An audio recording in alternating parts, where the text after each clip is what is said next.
Bonjour, aujourd'hui nous allons étudier un chapitre de géographie pour les troisièmes.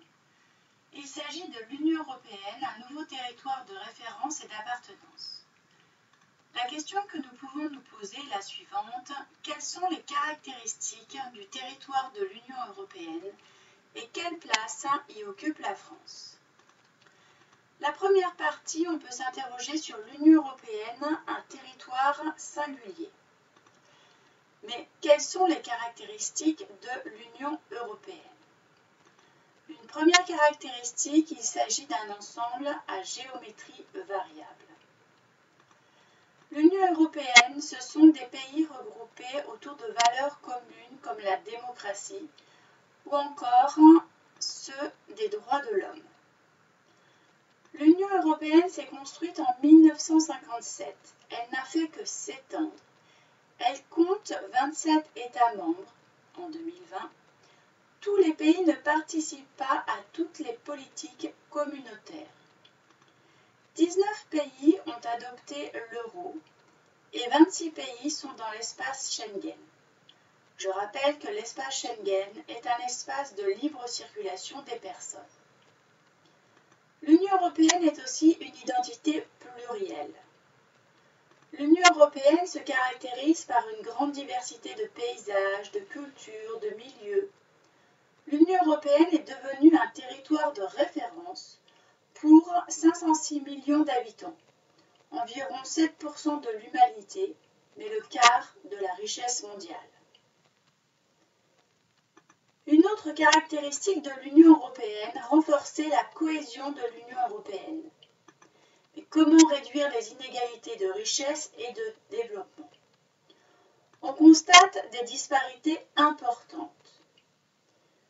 Le territoire de l'Union européenne est marqué par d'importantes inégalités de développement entre ses États membres et ses régions.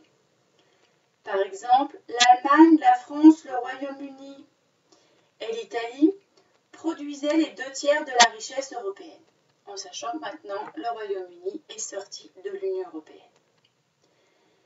Il y a la mise en place de politiques de cohésion sociale et territoriale.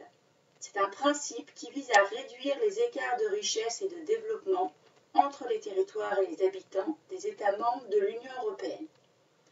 Donc en fait, l'Union européenne va distribuer des aides financières pour réduire les inégalités. Agir à toutes les échelles.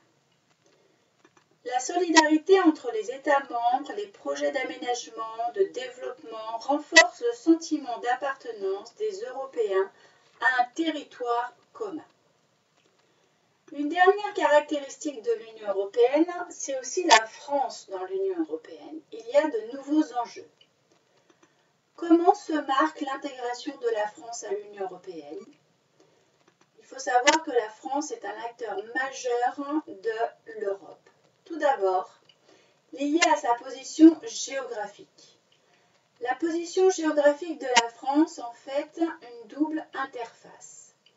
Il y a une zone de contact et d'échange privilégiée entre deux espaces distincts. Tout d'abord, une interface océanique et maritime, mais aussi une interface donc terrestre et continentale. Autre acteur majeur que possède la France, elle a un rôle historique. Elle a fait partie des membres fondateurs de l'Union européenne. C'est le deuxième rang dans sa participation au budget et dans les aides qu'elle reçoit. Et 60% des exportations françaises sont orientées vers les autres États membres. Elle peut rencontrer des risques de marginalisation. Effectivement, les élargissements successifs de l'Union européenne ont déplacé le centre de gravité du territoire européen vers l'Est. Ils ont renforcé la mégalopole européenne à laquelle la France est rattachée que par le bassin parisien et les régions nord-est.